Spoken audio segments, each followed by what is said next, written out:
Good evening, Philippines, and good day, world. It's Wednesday, December 27th, 2023, and you're watching Newsline World.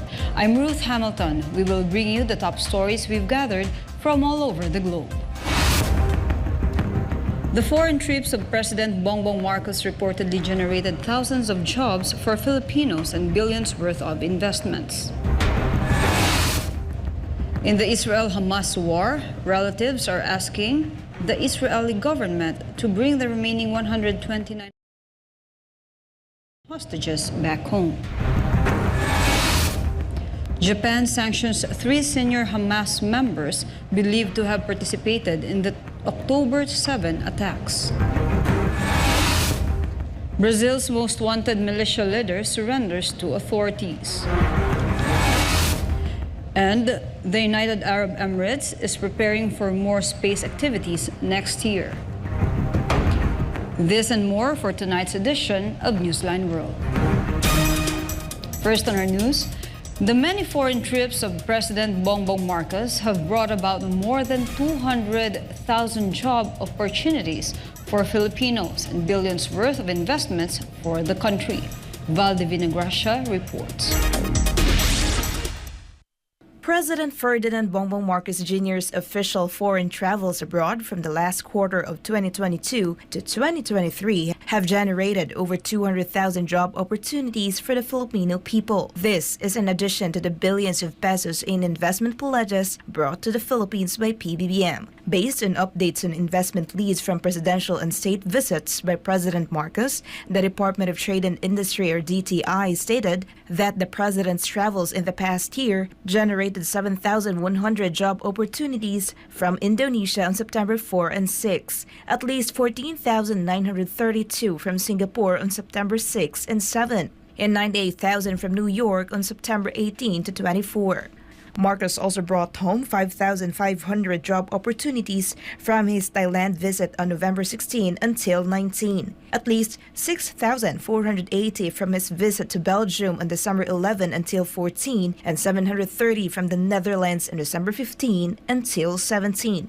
The DTI also mentioned that for this year, President Marcos' visit to China on January 3 to 5 resulted in the creation of 32,722 jobs. 24,000 job opportunities from his visit to Japan from February 8 to 12, 6,386 from his visit to Washington, D.C., USA from April 30 to May 4, and 8,365 from Malaysia on July 25 to 27.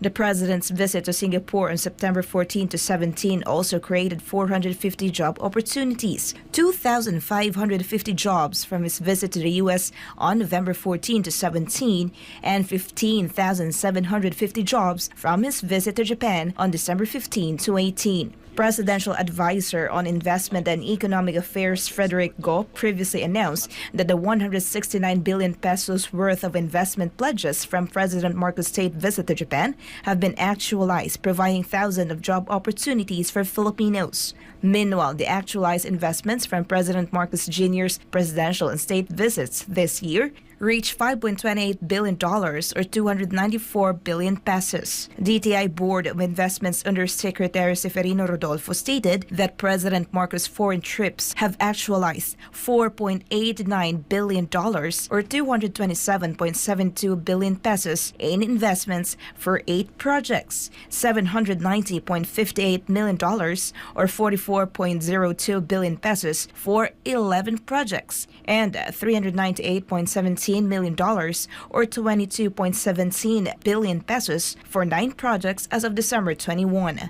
The DTI official also mentioned that the promised investments to President Marcos during his official trips abroad that were actualized into projects have been registered with investment promotion agencies such as BOI and the Philippine Economic Zone Authority. For God of my beloved country, the Philippines, this is Valdivina Gracia, SMNI News. The migrant crisis continues to grip America, with thousands embarking on a so-called caravan, dubbed as the exodus of poverty from a Mexican state to the U.S. border. Jane Codnita has the story. A huge number of migrants have embarked on a long journey from Tapachula, Chiapas, toward the state-U.S. border to seek greener pastures. Reports say around 6,000 to 10,000 strong migrants are part of this march, dubbed as Exodus of Poverty, and these people are being escorted by Mexican police and National Guard officers. Most of the migrants are from Central America, Venezuela, Cuba, and Mexico. Some are alone, while others travel in groups. Many of them are also marching, bringing with them their whole family. De una manera insólita, ayudan a otras personas que puedan transitar por aquí, y nosotros no. Y todos tenemos el mismo derecho. Hoy le damos las gracias a Dios porque vamos a llegar a nuestro destino. ¡Viva la América Latina! There are also people with disabilities who brave the long journey just to get to the border, although there's no certainty that they will be able to enter the U.S. Entonces, que lo que queremos que sean más humanitarios y colaboren, por favor, con la gente. Mira, aquí la mayoría no tenemos que comer, tenemos que buscar por ahí gente que nos buscar plata, pedir regalado para que nos puedan dar algo. Si la gente le sale, dale, porque tampoco es que todos nos van a dar, ¿me entiendes? Entonces es muy difícil para nosotros como inmigrantes. La situación que salgo de mi país, Ecuador, es por la necesidad y el peligro que hay en nuestro país. Y le pedimos ayuda a México para cruzar hasta Estados Unidos. Thousands of children were also part of the caravan, which left a day before the arrival of a high-level U.S. delegation to Mexico, where Secretary of State Anthony Blinken is expected to discuss policies to curb mass migration with President Andres Manuel Lopez Obrador. Both the U.S. and Mexico officials are expected to talk about the unprecedented irregular migration in the Western Hemisphere and identify ways Mexico and the United States will address border security challenges, including actions to enable the reopening of key ports of entry across the shared border of the two countries. To recall, in May, Mexican President Andres Manuel Lopez Obrador agreed to receive migrants rejected by the U.S. These include migrants from Venezuela, Nicaragua, and Cuba, who did not adhere to specific migration rules. But the deal's effectiveness in curbing post-pandemic migration looks insufficient given the renewed surge in migrant numbers. And to contain the influx of migrants, U.S. authorities have closed border crossings in Texas, Arizona, and California. According to U.S. government statistics, an average of 9,600 migrants have been encountered along the southern border every week in December. More than 2 million migrants have been apprehended by U.S. Border Patrol forces throughout the year. Reporting, this has been Jane Cognita, SMNI News. The most wanted militia leader in the Brazilian state of Rio de Janeiro made headlines after he surrendered himself to the police. Francine Sagarino will give us more details. Luis Antonio da Silva Braga is considered as Rio de Janeiro's public enemy number one, who is believed to be the leader of the largest criminal militia in the Brazilian state. Luis Antonio da Silva Braga, better known as Zinho, is one of Brazil's top criminal leaders and the most wanted in Rio de Janeiro. He had 12 arrest warrants issued against him and had been on the run since 2018. The militia leader surrendered earlier this week after negotiations with local authorities. Zinho was sent to Bangu 1, a maximum security prison in Rio de Janeiro, where drug traffickers and militiamen are also detained. His group was linked to an incident in October, when gang members set fire to at least 35 buses to revenge the killing of one of their leaders by the police. Zinho was isolated from other prisoners to avoid being killed by rivals. Reporting this has been Francine Sagarino, SMNI News. The death toll following a massive explosion at a nickel processing plant in Indonesia has further increased in the past days since the incident. Angel Pastor reports. The death toll from a fire at Indonesian nickel plant has risen to 19 and injured dozens more, according to local officials. The deadly explosion took place at a stainless steel plant in Sulawesi Island, Indonesia on Sunday, while workers busy conducting furnace repairs. The workers who died from the blast consisted of Indonesians and foreigners. The plant's operations remain suspended as authorities probe the cause of the incident. Preliminary investigation results suggest that molten metal residue that leaked from the smelter's furnace came into contact with flammable materials, causing the furnace wall to collapse. Indonesia holds the world's largest nickel reserves with an estimated 21 million tons, or equivalent to about 22% of global reserves. And the Sulawesi Island is a hub for Indonesia's nickel production, which is a base metal used for stainless steel and electric vehicle or EV batteries. Reporting, this has been Angel Pastor, SMNI News. The United Arab Emirates prepare for more space activities, such as the launch of the Arab world's most powerful satellite in 2024. Jean Domingo reports. The UAE will reach for the stars once more as engineers at the Mohammed bin Rashid Space Center will develop designs for a new rover, Rashid 2, starting next year. To recall, Rashid rover's first attempt at a moon landing failed in April 2022 after an altitude miscalculation caused the spacecraft to crash into the moon. The aerospace company will also launch the 800-kilogram MBZ-SAT in space next year. Named after UAE President Sheikh Mohammed bin Zayed Al Nahyan, MBZ-SAT is said to be 3 times more powerful than its predecessor, Khalifa-SAT, and designed to monitor environmental changes and water quality and assist in agricultural development, among other purposes. It is the most advanced and most powerful imaging satellite in the Arab world as of date. Moreover, the UAE's newest astronauts are scheduled to graduate from a training program at NASA's Johnson Space Center in Houston, Texas in early 2024 and participate in future missions. Meanwhile, Sultan Al Nayadi, the first Arab astronaut to have embarked on a long-term space mission and do the spacewalk, will also continue his outreach activities next year. Reporting, this has been Jean Domingo, SMNI News. More people died from severe thunderstorms that battered Australia's east coast right before Christmas Eve. Jillian Librit reports. 9 people were killed and thousands were left without power after wild weather pounded 3 Australian states. Tragedy strikes in what would have been a day of cheer and good memories and celebrating the holidays. Energex, a state-owned company based in Queensland, reported that more than 90,000 households were still without power following the storms as of Wednesday morning. Residents in the states of Victoria, New South Wales and Queensland on December 25th and 26th battled wild weather that brought large hailstones and torrential rains. The wind was strong enough to uproot trees and collapse roofs, which injured some residents. Some people died after their boat capsized. One woman was killed after being hit by a fallen tree on Monday, while the others were swept by the raging floods. In far north Queensland, residents affected by the former tropical cyclone Jasper are still picking up the pieces after the extreme weather has dumped a year's worth of rain on some areas. The news of dead loved ones was truly tragic for families in the region as the severe thunderstorms wreak havoc exactly on Christmas time. Reporting from New South Wales, this has been Jillian Libwood, SMNI News, Australia.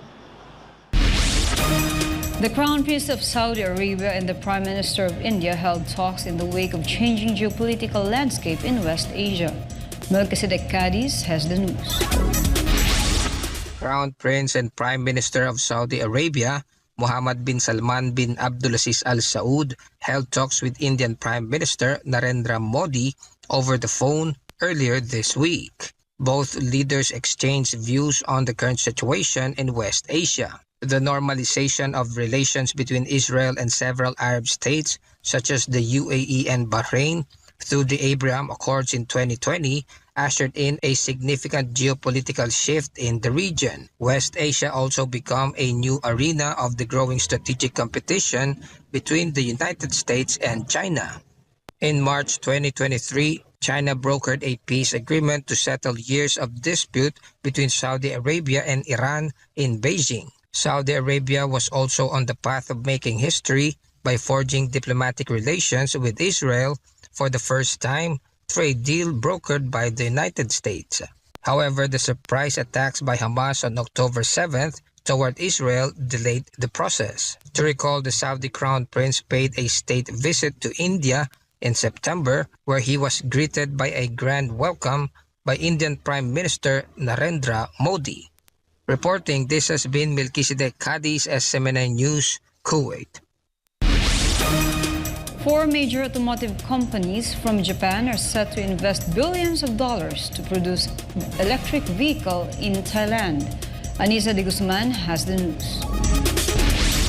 Thailand secured $4.3 billion worth of investments from Japanese car makers to help the country in its transition to renewable energy through the production of electric vehicles. A spokesman for the Thai government revealed that Toyota and Honda are expected to invest 50 billion baht each.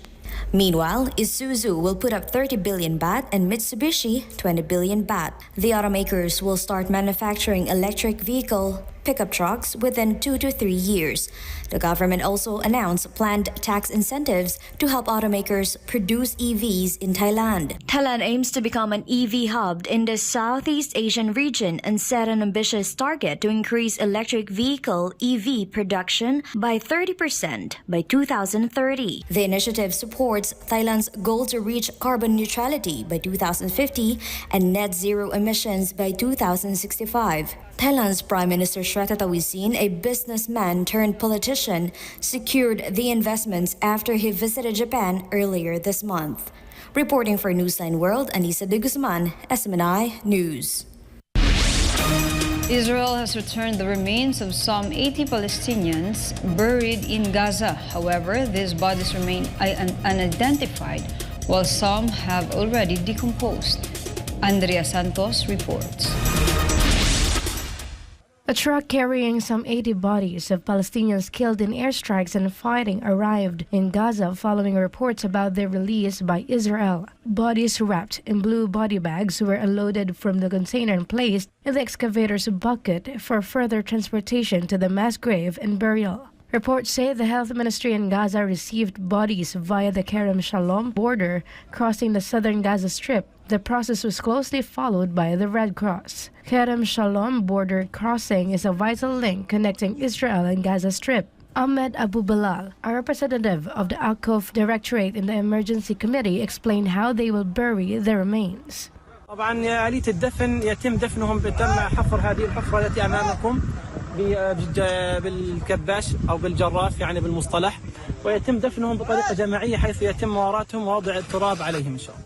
He also revealed that the bodies remained unidentified. Still, they will take pictures to identify them in the future. On the other hand, Marwan al-Hams, another Palestinian health official in Gaza, said some of the remains handed over by Israel were intact. Others were in pieces and had decomposed. To recall, Hamas attacked Israel on October 7, killing around 1,200 people, mostly civilians, and kidnapping over 200, according to Israeli officials. Israel declared war on the group and a complete siege of Gaza with a large-scale campaign of airstrikes. Tel Aviv launched a ground incursion in Gaza that began at the end of the third week, with Israeli leaders vowing to wipe out Hamas. The Israeli Defense Forces also claimed that Hamas locations and infrastructure were targeted in the response. Reporting, this has been Andrea Santos, SMNI News. At least 8 multinational shipping and petroleum firms recently announced that they're now rerouting their vessels away from the Red Sea due to insecurity. This comes as the Houthi group in Yemen attacked several ships heading to Israel. There are growing fears that the attacks could severely interrupt global supply chains. Adel El Marouki has more. When a gigantic shipping vessel blocked the Suez Canal in 2021, it hugely disrupted the flow of global trade. Many ships got stuck in the channel. The blockage caused losses amounting to some $10 billion. Fears are growing that a similar situation is imminent after many firms diverted their ships away from the Red Sea following increased attacks by Yemen's Houthi rebels. There is global economic instability. Egypt is facing shortages of foreign currencies, which makes any impact on the Suez Canal a huge problem. Given that it's the most important waterway in the world, it will have a consequence on Egypt's foreign currency earnings. Supply chains would be greatly impacted as shipping time and costs increase. 8 shipping firms are avoiding the Red Sea route, fearing further attacks on their vessels. 12 more say they're considering a longer route all around Africa to the Suez Canal. The US is leading an international coalition that deployed naval forces in the region to avoid further attacks on ships by Houthis, who have said they will target vessels heading to Israel. Some Egyptian experts say the situation can be contained. The Houthis are not targeting all vessels, only those that carry the Israeli flag and the ships heading to Israel. Any other ship is not threatened. In addition, the US-led forces are controlling the region and protecting navigation and trade vessels. This creates assurances and establishes security, so all other Red Sea countries will not be affected. The route through the Cape of Good Hope in southern Africa is 40% longer for vessels connecting Asia with Europe, compared to the one through Egypt's Suez Canal. That not only adds 10 extra days to regular shipping time, but it also decreases the effective capacity of vessels by 25% and increases the cost of shipments as more fuel and manpower is needed. After some of the world's biggest shipping firms announced avoiding the Red Sea, oil prices increased by about $2 a barrel. So far, the Suez Canal Authority says that only dozens of ships have rerouted, which is somewhat an insignificant number compared to the more than 2,000 ships that cross the canal every month. However, if the rerouting is sustained, the impact on Egypt and the world trade will grow. Adel Mahroui, CGTN, Cairo. Due to the resurgence in popularity, more students in the East African country of Seychelles are learning the militia, a traditional dance added to the UNESCO list of intangible heritage in 2021 and has seen a resurgence in popularity. CGTN's Dina Matengo has the story. The militia is a traditional dance in the Seychelles. Songs are usually structured with a call and response. The choreography involves men and women dancing to a moderate tempo involving hip swaying and feet shuffling. The feelings that comes from your body and everything, it's like you are free. You're free from everything. You're free from everything around you. You're free from whatever is happening in the world. The dance was introduced to the Seychelles by enslaved Africans who arrived there with French settlers in the 18th century. Traditionally, it was performed around a bonfire. And as a way to instill this culture in the younger generation, schools in the Seychelles now teach the militia. The people are more motivated. If you say today we're going to learn Sega, they say, Miss, when are we going to learn about militia? Yes, they're more excited to learn about militia than other kind of than Sega and Kamtole. Students from as young as 6 are also taught how to play the drum, that is a key component of the dance. The classes are taught in the Creole language as a way to preserve its authenticity. I love that you can express yourself and you're moving. It's a way of exercising and you're communicating with your friends. It's just a happy memory and you're also learning something new at the same time. Yeah. I started learning it in primary. I was very interested in it and I wanted to learn more about it. I learned a lot of things. I learned how to dance it properly. I learned the story behind it. With UNESCO's recent recognition of militia's historical significance, interest in the dance has increased across the island. As a way to make the dance more widespread, the Tourism Ministry has created a detailed plan of action that caters for residents and tourists. This includes weekly performances. All this momentum, it was there, but it's just as now a bigger buzz now that it have an international status, and It has also created a demand. So if the tourist now knows more and asking, where can I go for a mutia performance? Mutia continues to be a form of expression of cultural identity to this day. It is usually performed spontaneously within the community as well as at social gatherings and cultural events. You know what they say about music? It is the most divine way of telling a story. And the Mutia dance has found a way of keeping records of their oral history through their beats. Reporting for CGTN, I'm Dina Matengo at Bovalone in Seychelles. A young Chinese designer succeeded in bringing a humanoid robot to life. This bot is already starting to mirror the physical capabilities of humans. Let's find out more about this innovation with Angel Pastor. Wang Xingxing, a Chinese designer who started his own tech company, has succeeded in creating a humanoid robot. The said tech company is based in Zhejiang province, China, and Wang is also its CEO. Powered by AI technology, the humanoid robot named H1 stands at a height of 1.8 meters and weighs 47 kilograms. Wang said H1 can quickly learn additional skills due to the AI technology. Among the abilities of the humanoid robot is raising its hand and walking. 现在由于 AI 驱动嘛，说每周每个月都有技术的进步，像举个手，我们新开发的，然后要再上个台阶。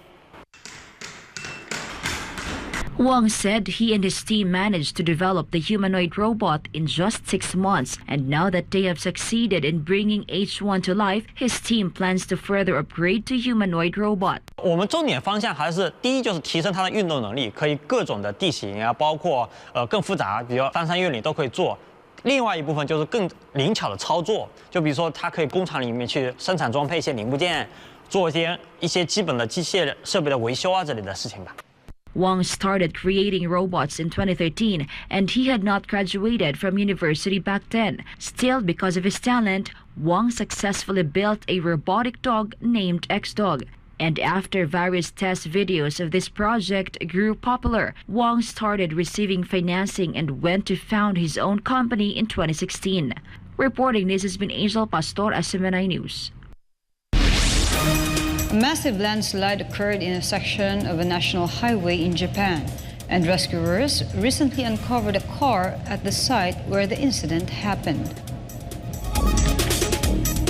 To recall, the massive landslide occurred on December 23rd, and it buried a part of a national highway in Japan's Shimokitayama area. Meanwhile, a man in his 70s from Wakayama Prefecture was reportedly missing. Authorities suspect that he may have been caught in the incident. Japanese authorities said that the number on the license plate of the car discovered at the landslide site matches that of a car believed to have been driven by the 70-year-old man, and they are still working to confirm whether there is someone inside the car. Hundreds of the relatives of the remaining Israeli hostages held captive by Hamas gathered in Tel Aviv, demanding their government to bring their loved ones home. Jean Domingo has the story. Just recently, hundreds of relatives of those Israeli hostages still held captive by Hamas in Gaza gathered in Tel Aviv on Monday. Demonstrators were seen holding placards with photos of those held hostages by Hamas, complete with a slogan, "Bring them home now." They also laid out 129 hourglasses, a symbol that time was running out for those still held. It's been 80 days. It doesn't feel like our government is doing anything right. It feels like they're doing everything wrong. In 80 days, I expect either Gaza would be completely destroyed or all of the kidnappers would be back home, but it's not the case, is it? It feels like there's a lot to do and there's a lot of things to fix. There's a lot of people who are blamed, but when someone dies, blaming someone doesn't help, doesn't bring them back from the dead. I'm the sister of Yagev. Yagev Bushtav is my big brother. He was kidnapped from his home, from Kibbutz Nirim, together with his wife, with Rimon. And we don't know anything. We don't know if he's alive. if he's suffering, we don't know nothing. And his time is over. We don't know if tomorrow he will still be alive. We don't know if now is. To recall, Israeli Prime Minister Benjamin Netanyahu vowed that the country would not stop until absolute victory over Hamas, as it was the only way to return hostages. אזרחי ישראל, אנחנו מעמיקים את המלחמה ברצועת עזה. אנחנו נמשיך להילחם עד לניצחון המוחלט על החמאס. זאת הדרך היחידה להשיב את חטופינו, לחסל את החמאס ולהבטיח שעזה לא תהיה יותר איום על ישראל. למלחמה יש מחיר. מחיר כבד מאוד בחיי לוחמינו הגיבורים. ואנחנו עושים הכל כדי לשמור על חיי לוחמינו. אבל דבר אחד לא נעשה. לא נעצור עד שנשיג את הניצחון. Earlier this December, a temporary 7-day ceasefire and hostage prisoner exchange saw Hamas release over 100 people, including 86 Israeli women and children, while Israel freed around 240 Palestinians from Israeli jails. But the truce eventually collapsed, and the fighting resumed on Friday, December 1, with Israeli forces claiming Hamas broke the truce, and the group alleging that Israel had refused all offers to extend it. Reporting, this has been Jean Domingo, SMNI News. The severe flooding and heavy rains killed 6 people in Thailand and submerged houses in at least 5 provinces. Chatmoncon Pisamay-Gason reports. Several residents were forced to take refuge in the rooftops after flood levels rose overnight and drowned houses in Thailand.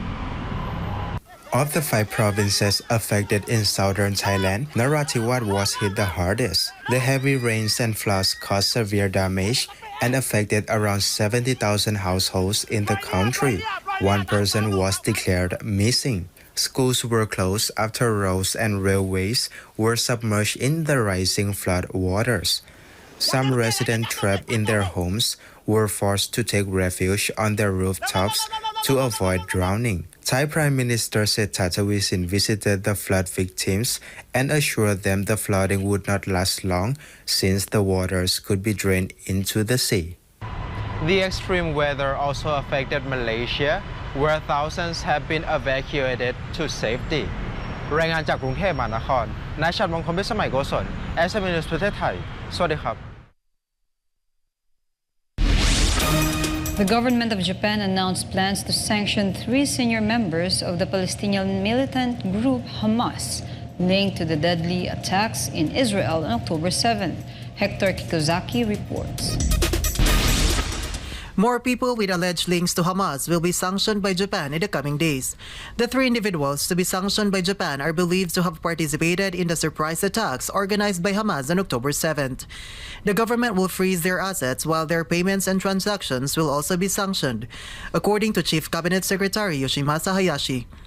The 3 individuals are believed to be in a position to use funds to carry out similar attacks in the future. To recall, Japan imposed sanctions against 9 people and a company over their alleged links to Hamas in October and their role in funding the group.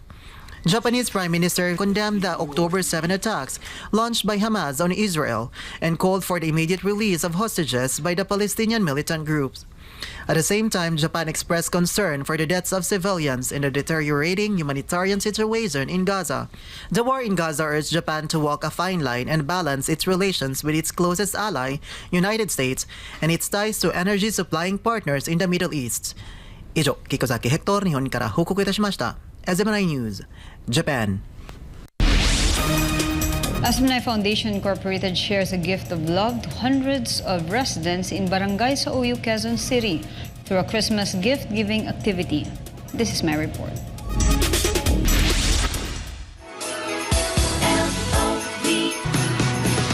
Share a gift of love. True to its commitment to giving joy and love to the needy, SMNI Foundation Incorporated spreads cheers for the Yuletide season through a Christmas gift-giving activity in Barangay Sauyu, Quezon City on Saturday, December 23rd. The beneficiaries were given Noche Buena packages to celebrate Christmas. 1,000 sets of these gift packs were distributed by the Sunshine Media Network International Foundation to the identified marginalized sectors within the community. Residents expressed their thanks to SMNI Foundation, knowing they have something to prepare for Noche Buena. These packages, they said, greatly help them, especially these lean times coupled with soaring prices of basic commodities. Lumago pa po yung SMNI, tumagal pa po, tapos po makatulong pa po ng marami sa mga tao. Kay Pastor Tibuloy po, maraming salamat po. At lagi po mabigyan po kayo ng mahabang buhay at lahat po ng mga problema nyo, alam kong malulutas nyo po. Maraming salamat at Merry Christmas po. Malaking tulong na po sa akin, solo parents po ako, wala na akong ako na lang, wala na akong katuwang.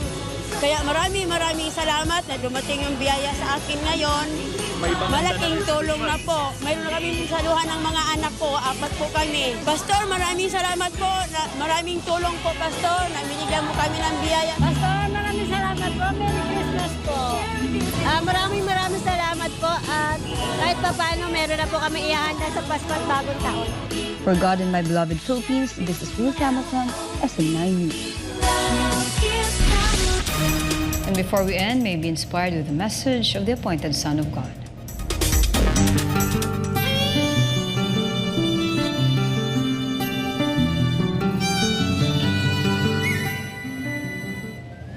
Those that know God know that love is God.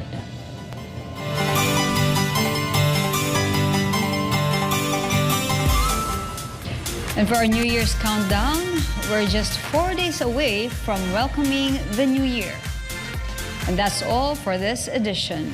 For more updates, you may visit smninewschannel.com or follow us on our official social media accounts on Rumble, YouTube, Facebook, and Twitter. Thank you for watching, and we thank our beloved pastor, Pastor Apollo C. Hibuloy, for the opportunity to be part of this program. For God and my beloved country, the Philippines, I'm Ruth Hamilton, and this is Newsline World.